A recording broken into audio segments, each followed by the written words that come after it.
Well, greetings everybody. Welcome back to another beautiful day in the landscape. I'm being utterly honest with you, it's a bit too beautiful.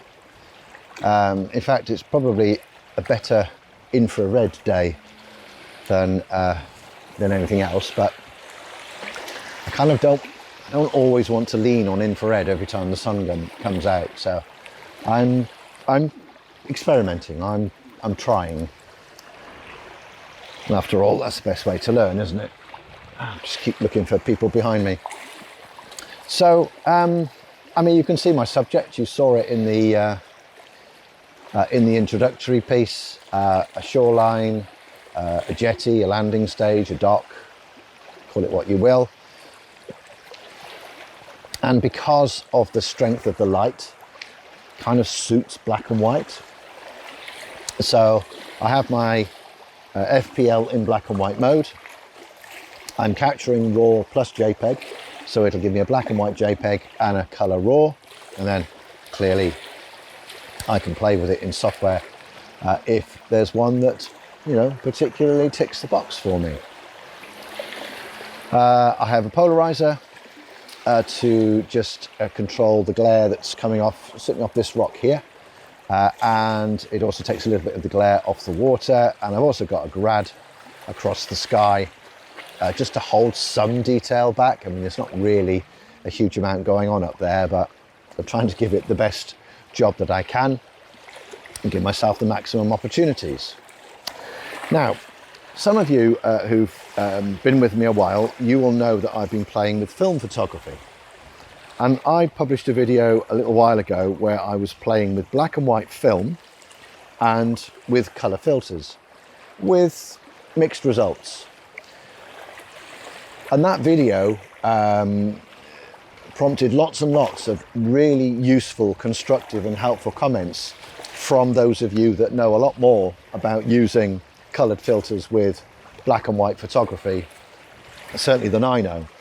So much so, I've actually decided to invest in a series of colour filters, and rather than go for the round ones like I was using before, I've actually got square ones that will fit my case filter system. So they look like so.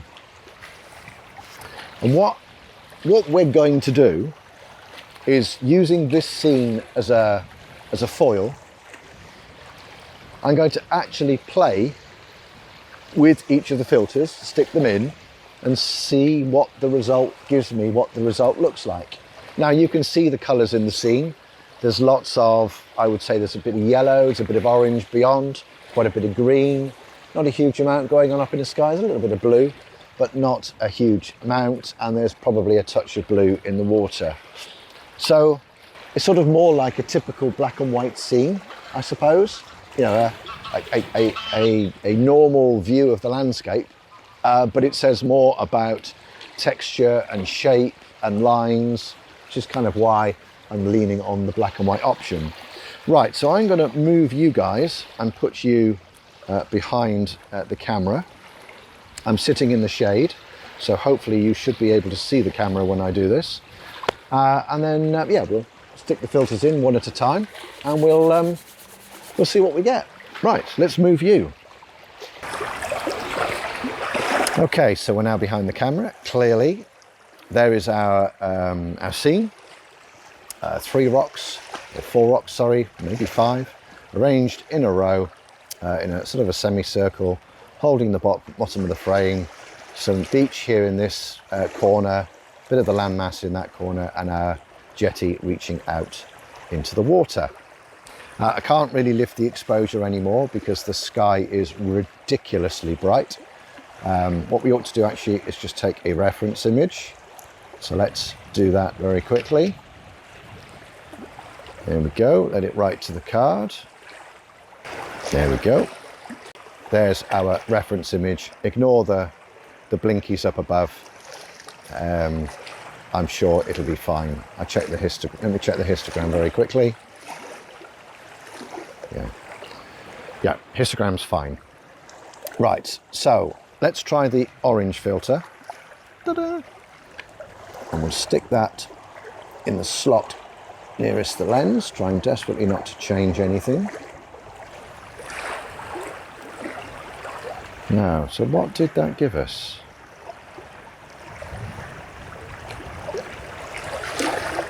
I'm just swapping between the reference image and what I can see on the screen. I think the appearance of this rock is slightly duller.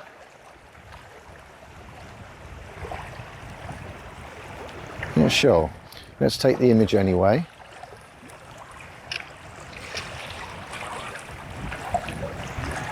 Probably get a bit more blurriness in the water because the shutter speed was a lot slower. Yeah, so that's our reference image. That's where we are now. In fact, that's done a much better job of holding the sky back. How interesting. I mean, the sky is still blank and featureless, but okay, right. So that's orange. Let's take him out. We'll try yellow next.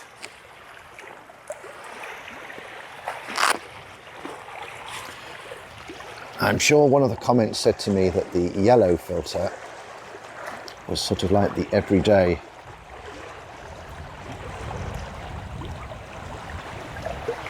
filter. So I'm not changing anything else. Just going to take the image, and then what we'll do is we'll just do a quick compare.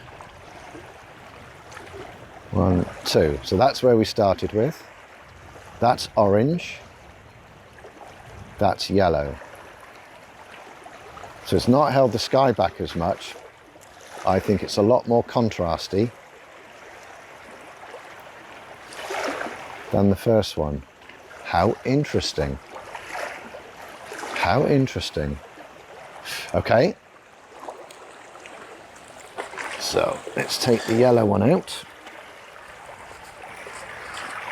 And then we'll save the best for last, the red one. Now in the comments that I had, here we go, red.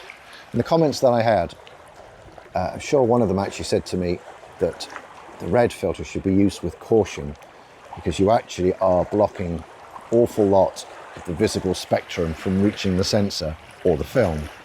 And yes, you can see that quite clearly, how dull that image is by comparison.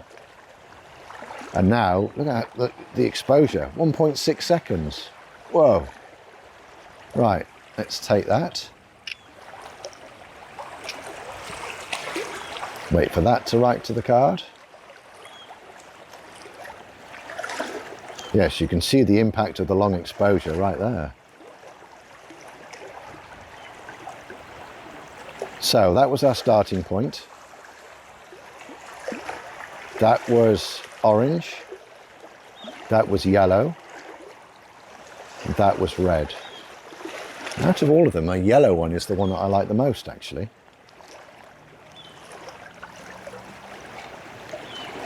The thing I like with the first image is I like the contrast in this rock, which the orange one has actually taken away, but the yellow one has retained it, but just dulled the brightness ever so slightly. I do. I like that. That's really, really interesting. What's really surprised me is how dull the red filtered image actually looks in comparison to the others, which kind of goes with the point that somebody made about the fact that it's, you know, the red filter blocks a huge amount of the visible light. So yeah, how interesting.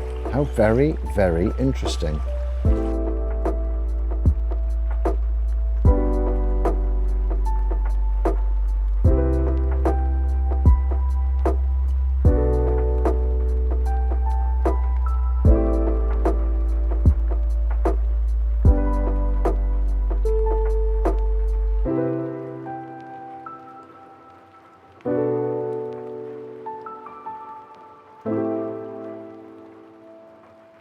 So I found that exercise, that experiment if you like, really, really interesting. And what I actually did whilst I was repositioning the camera, just to do this final piece. I actually went back over my notes and I actually copy and pasted some of the comments. So there was a comment that said that the yellow filter should be used for day to day, orange for landscapes and bright days.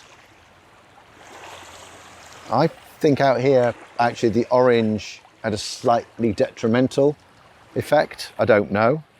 And then the comment about red was red and orange to some extent, acts most strongly on blue. Haven't really got a huge amount of blue in this image. And then when you use a strong red filter, you are literally blocking a third of the light spectrum from reaching the film or the sensor. So the red one, that's definitely one to be used with a lot of caution. I think red is one that I'm going to have a little bit of a play with and come up with some of my own guidelines, if you like, with regard to when I should and when I shouldn't use it. So what I'm going to do now is I'm going to, not in front of you because otherwise it's going to bore you to tears, I'm going to have a play with the yellow filter and see if I can get a good combination of yellow filter and grad to hold the sky back, and see if I can cook up a black and white image with everything held and everything neat and tidy. And if it works, I shall stick it on the end of the video.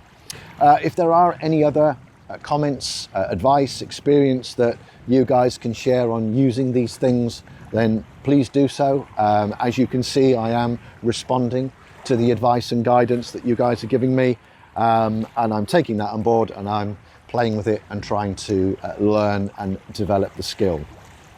So if you like landscape photography and you're not a subscriber, please consider subscribing to my channel. It's free and you can unsubscribe at any time. If you liked today's video, please do give it a thumbs up on YouTube. It's very gratefully appreciated. Right, I'm going to have a play and then go and get some lunch. So until we are next back out in the landscape, hopefully in slightly more favourable conditions, everybody take care, stay well and stay safe. Stay safe even, and I shall see you on the next one. I've not had anything to drink, I promise you.